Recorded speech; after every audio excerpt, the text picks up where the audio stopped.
Hi, this is Dr. Archibald. I want to talk to you a minute about using research in your familiar essays, both the first one and the second one. Here I've got some sample um,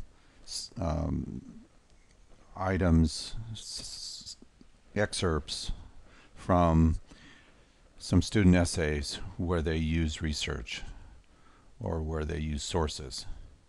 The first one, I am one of those 37% of Americans who suffer from chronic insomnia, and I will be honest, it is the most frustrating disorder.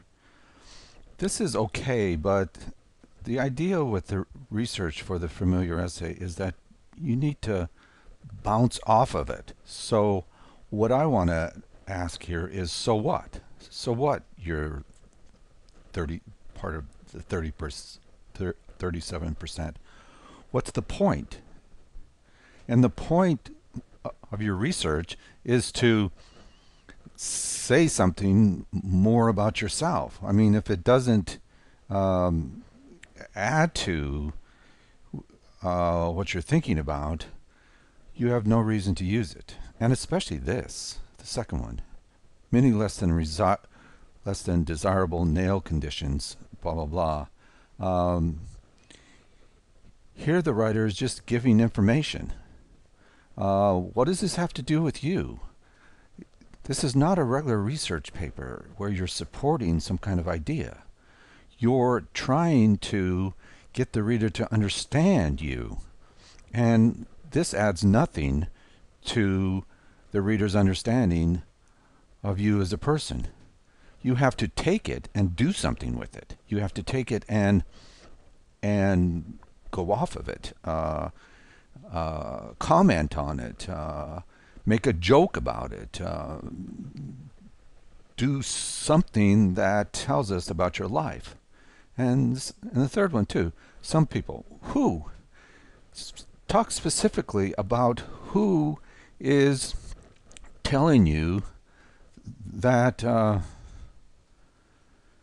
you're running from something, and then comment on it. Comment on them, comment on the fact that you might be running or not running. What? And then finally this one here, Mark Terrell, a therapy counselor, talks here, about these 4 different reasons. All you're doing here is giving information. We don't want information for the sake of information. We want information that will allow us to see you better. Okay? This is completely inappropriate. The reader, if you read any of the essays that we're reading for the familiar essay, none of them do this sort of thing. And that should be your first clue for you not to do it. Okay, so let's look at an example of someone who uses research in the particular way that I'm talking about. And we'll go to Chetkovich, okay? Take a look at her essay on page 19, where she says, she ends this section here, that was the place envy had delivered me to. Okay, so now she goes into talking with her friends.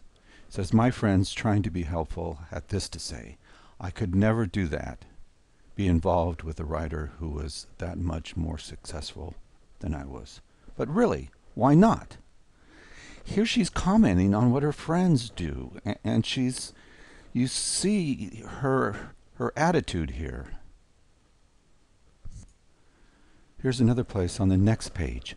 When the subject of his success came up, often enough a friend would say, the great thing is he really deserves it.